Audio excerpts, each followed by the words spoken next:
Hello and welcome to La Rosa Reads. I'm Denise La Rosa, and today I'm going to share with all of you lovelies the books that I read in the month of October. Let's talk books.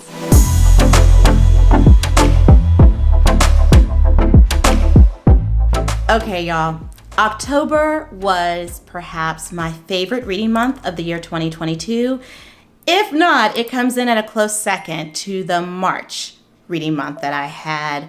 But I'm telling you, I am typically not a spooky, thrillery, mystery, horror reader, but I just loved this fall Halloween-ish vibe that I had going on.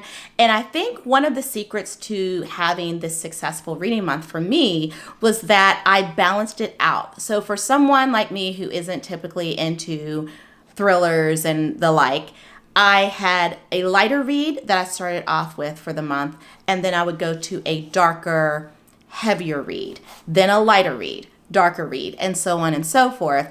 And so I wasn't getting too dark and heavy right when I was like, oh, that book was like sucking the life out of me in a fun way.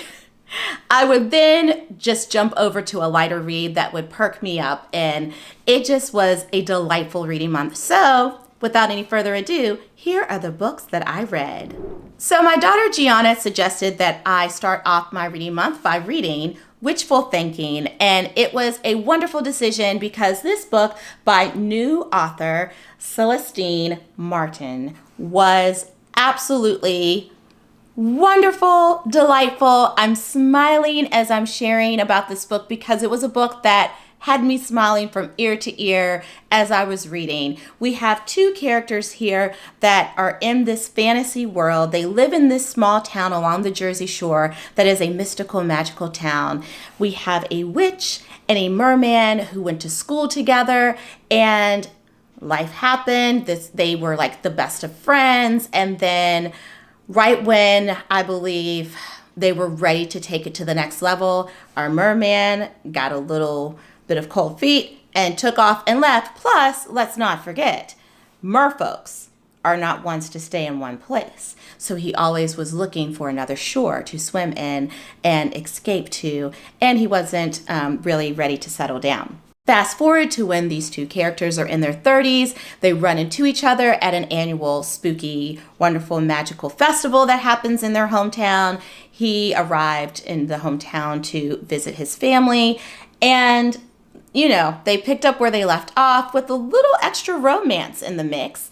And our merman had a surprise gift that his parents gave him for his birthday that forces him to kind of establish roots in this hometown that he wasn't planning on sticking around at. And it just takes off from there. I loved these characters. The side characters, while you didn't learn a whole lot about them, they were fun to read about, and they were a fun way to keep the story moving along. I think that this was the perfect book to read in the month of October. I highly recommend Witchful Thinking. It was a delightful reading experience for sure. Then I shifted and switched those gears like boom, boom. My youngest daughter, Natalie, thought I should read Razorblade Tears next by S.A. Cosby. And this is a book that I've been itching to read for quite some time. I purchased it back in December of 2021. And I don't know, like there were several things preventing me from reading this book. I think because it was going to be so heavy and have that thriller feel to it, I just wasn't ready or wanting to read a book of that genre throughout the year. But here came October, and it was my time. So we have two ex-cons, ex-felons, because that sounds really strong and kind of harsh, but I'm just going off of the vibes of the book. So we have two ex-felons, a white man and a black man, who have two sons who are gay and married each other. Now, this story takes place in Virginia. These ex-felons are like the stereotypical manly men, and were not supportive of their homosexual sons at all. These sons, this is no spoiler, it tells you right away, these sons were brutally murdered, and this terrible, tragic experience leads these fathers to face their regrets, face their mistakes as parents, and in their own ex-con felon way, they think that they're going to do the best they can to do right by their sons by finding, hunting down, and killing the murderers or the murderer of their sons. There's a lot of mixed feelings. I read on Goodreads some reviews about Razorblade Tears, and some people said, I'm not interested in reading about two protagonists, two characters who are homophobic and just awful people, and how it kind of diminishes the LGBTQ plus experience by focusing so much on these fathers who made absolutely poor choices. It just really is not, it's counterproductive for us moving forward with acceptance of LGBTQ plus individuals. Here's what I have to say, and trust me, I am saying this as a cisgender heterosexual female, okay? So I can't speak for those who are members of the LGBTQ plus community, and I can't say that I disagree with that take. For me personally, I love people, and some of the language and descriptions and the things that these fathers said were very, very, very troubling, right? I had a hard time reading it. Yet, I know that people like these two fathers exist in the world, and I didn't see them as heroes. I saw this as a tragic story, a tragedy all the way around. And so I guess my own perception of them, I didn't see it as a heroic effort.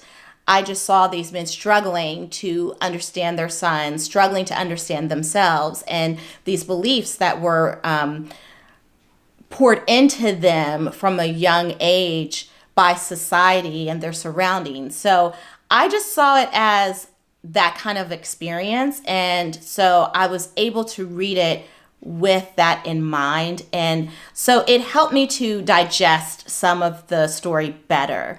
But to each their own. Either way, the writing, the plot, the storyline, the character, it was just sheer perfection. The twists and turns, it was just enough twists and turns happening, and some compelling characters that came along towards the end that I found myself just staying up too late at night to read this book. I did not want to put it down. So I personally think that this book is very deserving of all the praise that it's getting. Razorblade Tears was just the perfect read for the month of October. And then my dear friend Katie finished reading this book and said, Denise, you've got to check this out. I think this is a book that you will love. And girlfriend was right, because The Very Secret Society of Irregular Witches was my cup of tea. And those of you who have read the book, if you know, you know. So our main character, Miss Moon, is a witch, and she is supposed to keep her witchery very secretive and on the under the radar. But she feels like a part of herself is being cheated, and people don't really know her without knowing that she's a witch. So she has this social media account where she's doing some things that are like magical. And this lady who is the head of this witch society is not very supportive of that. She's trying to tell Mika to keep it on the hush. Like, you're making yourself vulnerable, because there are still people out there that are not fond of witches and will do terrible things to them. Fast forward to some moments later, a fan of Mika's social media account reaches out to her and says, we would love for you to come and take care of these 3 young witches, because they need a fellow witch to show them the ropes and help raise them and rear them. It is so fun. And then you also have, at this home with these 3 young witches, you have some fun, loving characters, including Jamie right here, who is the librarian and one of the caregivers of the 3 witches, the 3 young witches. And then a little romance ensues. So mixed in with this fun-loving story of a young woman who's trying to find her way and embrace her identity, and also opened herself up to connecting with other people and having a relationship with these tenants at the house and the three witches. You also had this romance. And so I just loved it. The layers were just so well written and interwoven. The ending wasn't too obvious, and it was like so fun. It was sheer fun reading this book. I highly recommend it. I hear it's getting a lot of praise in BookTube world, so I think it's well deserved. My first time participating in the Literally Dead book club by Kayla from Books and Lala was with this book, You're Invited. I just loved the synopsis, the concept of this book. We have a woman scorned, a woman whose ex-best friend gets engaged to that woman's ex-boyfriend. So these two exes in her life are coming together and forming a new life without her. And she ends up at this wedding and is determined to ensure that this wedding does not happen. She will do whatever it takes to make sure that this wedding doesn't happen. It takes place in Sri Lanka, and it was really a good read for me. I think that it had enough thrills and enough mystery to keep me invested and going. The characters were, I don't know, they were interesting. I found myself not liking characters so much so that I wanted to read to see what was happening and what choices they were making. I'm not going to spoil it and tell you anything else, because the way the story unfolds, if I say any more, you're going to know more. I encourage that you read this book. I think it was just enough. And for those folks who aren't big thriller readers, I think this book is perfect for us. It's a perfect entry. It's not too much, but it's enough to keep you turning those pages. I loved You're Invited. And then I finally finished reading a book that I started reading with my daughters around this time last year. This is a book that I received an ARC for from the bookstore Completely Booked. And I feel so bad that it took me a while to tell them what I think of it. This book is Ophi's Ghost. This middle grade book is one that intrigued me and my daughters. We were really curious about it. And we got to around page 28 or 30, and I was reading it aloud to them. And it was a slow start. How do I say this? The beginning, the very first thing that happens is like, oh my gosh, it just takes you on a wild ride, and it just pulls you, it sucks you in right away. But then as soon as that event wraps up, the rest is kind of slow moving. I was happy to read this book on my own, away from my daughters, and then I could give them some feedback so that they can read it on their own down the road. So Ophi grew up in Georgia. A tragedy happens that forces Ophi and her mother to move up north to Pittsburgh. This tragedy, out of this tragedy, this trauma that Ophi experienced, she discovers that she has the ability to see ghosts. And so in her experiences that she has in Pittsburgh, working alongside her mother for a rich white family, she is seeing ghosts all throughout that house. And she is trying to figure out, what does she do with this ability that she has? Does she interact with the ghost and help them resolve some things that were unresolved in their lived lives, which is why they're still milling about? Or does she keep it a secret? What is this gift? Why was she given this gift, and what does she do with it? And it's interesting because it took a turn that I didn't expect, yet I found myself reading it. It was very dark. It was much darker than I thought it would be, given that it's a middle grade book. Not that they can't be dark books, but it was pretty dark and heavy there for a while. It covers racism. It covers some really hard, difficult, mature topics that if you're reading this with a young one, or a young one is reading this, you definitely need to offer them adult guidance to help them unpack and understand some of the things that happen. I gave it 3.5 stars. It was good. I think for my personal reading taste, it was okay. But it has rave reviews from a lot of folks. So if you're curious, I definitely think you should check it out because it's one that will be worth your while if you're interested. Then I went off the rails, off the pattern that I had, and I read a book by someone that was on my walls growing up.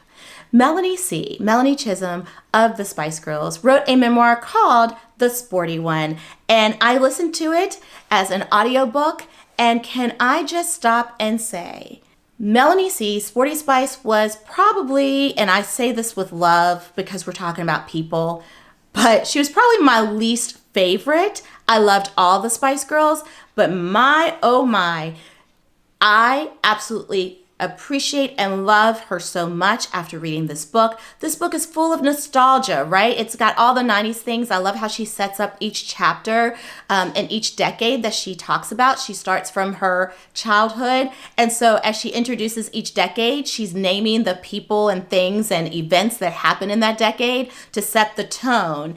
And so that was fun. You do get a lot of tea about the Spice Girls and what was happening behind the scenes as they were a phenomenon for 2 years. Like, it's so hard to believe that from 1996 to 1998, that was basically the life of the Spice Girls as we knew them to be like this like pop sensation, but they totally made an impact on society and the music industry that is still being felt today in the 2020s. So kudos to them, whether you think they're talented or they just lucked out, who cares? What is important to know is they were huge and they still have an impact that we should respect.